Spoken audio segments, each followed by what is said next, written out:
day 6, kicking off there was the short film, the second part, which was showing Shell Shock, Dominic Brunt and Joanne Mitchell's new short film, which we discussed in Sheffield. Yes. And we both really liked. It's a really great idea, because it's something so it's sort of a very simple one location kind of thing, but it keeps that tension going. There's a lot of tension in it, a lot of suspense. I really, really liked it. So there was, I missed Fist of Jesus again. I know. I was like, I'm going to have to find it at some point, because, Brutal Relax was it last year? 2 years ago. 2 years ago, was amazing. It was crazy Just over the top ridiculousness, and that's, I'm expecting the same from that, really. Then we have Motivational Growth, Don Thacker's fantastic mould film, which we discussed before. I mean, it wasn't one of our absolute favourite films, but we could see some quality in it, and it's Jeffrey Combs as the mole. As the mole, yeah.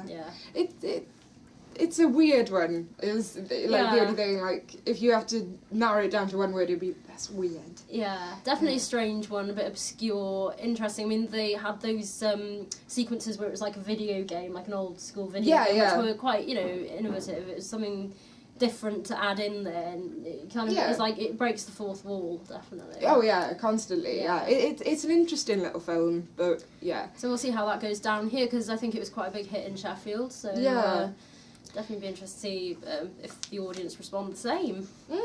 And then after that, which will be the first thing we're attending today, I think, because we're slackers, but we've got a couple of silent horror shorts. Accompanied by a piano. Yeah, they're going to have live accompaniment, and that's always cool. I love it, It's so clever, I wouldn't even know where to start on that kind of thing. A couple of years ago, there was a screening of Nosferatu, which is one of my favourite silent films, and one of the most well-known, and there's a piano accompaniment with that, and it was just absolutely amazing. It was just, it takes you back to being like, what cinema, the, basics of cinema, what it was, what people in the olden days, got. And there's such a, it's so long lasting, everyone knows about Nosferatu. It's one of those, it's got some imagery in it that just sticks with you.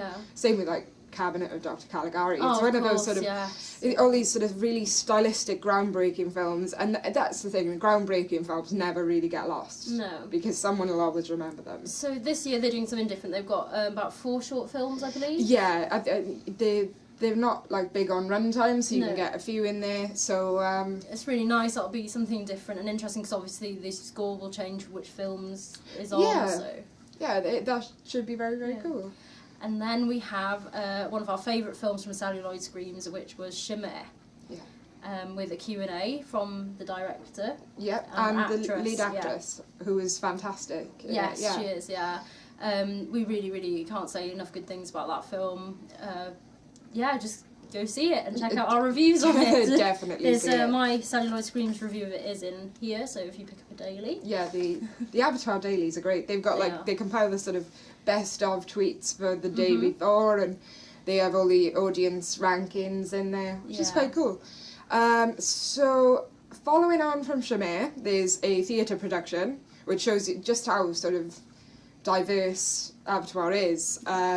It's called The Ghost Hunter, and it's a one-man show, and it's about a guy who gives those ghost tours in, I'm not sure if it's in London, I can't be sure, but he gives these ghost tours, and he's sort of, the premise of the play is him telling you in the pub about where these things start, and I love that kind of thing. I'm just not pubs, the ghost. I like pubs too. It'll be interesting, because when you've got that minimal setting, and I think you can work something very, very creepy into that. I mean, I've heard a lot about The Woman in Black on stage, for example, how it's basically 2 actors and a very small set, but it's scary as hell, so it'll be it's got the potential. It's only an hour long as well, so it's not going to be drawn out or anything. No, you're just with that person hearing stories for an hour. That's very cool. And it can be very effective. Even just words can really sort of speak to you and bring up invoke all this imagery. That can really get under your skin. So it's very interesting to see that.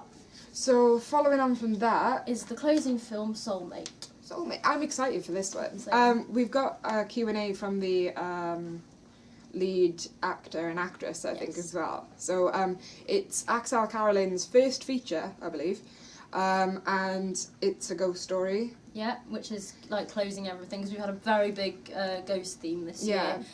And it's shot in Brecon, so it's got the nice the Welsh connection. And but yeah, I really loved Axel Carolyn's The Last Post. Again, I think that was about 2 years ago. Yeah. Yes, in the hospital. Yeah. About the soldier. Yeah, that was very, very good. It's just a really gentle, kind of lovely sort of, but still quite sinister sort of show. Yeah. She balances it all in that, so I'm really excited to see what she can do over a longer period of time. I think even if you don't have a sort of evil spirits, even if the spirits are perhaps, got good intentions, the idea of this otherworldly thing coming back, it's still, very, very creepy.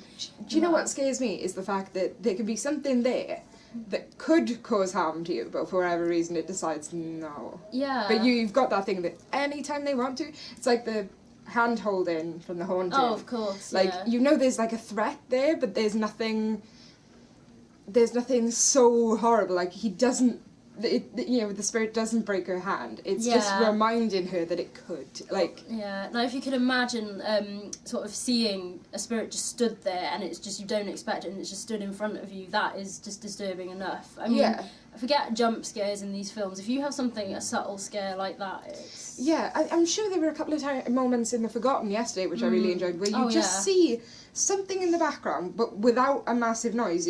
I'm sure they would, whether it was just my head going crazy, but there'd be like a window and you'd see like a head face, just pass it. It'd just be in it, instead of like obviously the Woman in Black film with Daniel Radcliffe, where you had the face screaming at you and the Woman in Black just screaming and just shooting through the corridor. I mean, that was pretty intense viewing, but I think when it's done, stay under your skin. No, when it does it like there was a scene where the little girl was in bed in The Forgotten, and the ghost of this other little girl stood there, and that was just enough. Yeah, you don't need this great crashing, kick the orchestra up the bum and tell them to hit every instrument they've got. So and then we'll have the closing ceremony. Yeah, which is always good. If they're giving away Rosemary's Baby Blu-rays like they were in Sheffield, I will fight people for them. I'll jump and try to So, that should be really great. So we'll be back later to discuss our favourite films and what got Best Feature, Best Short, and just a few closing words. Yeah, everything.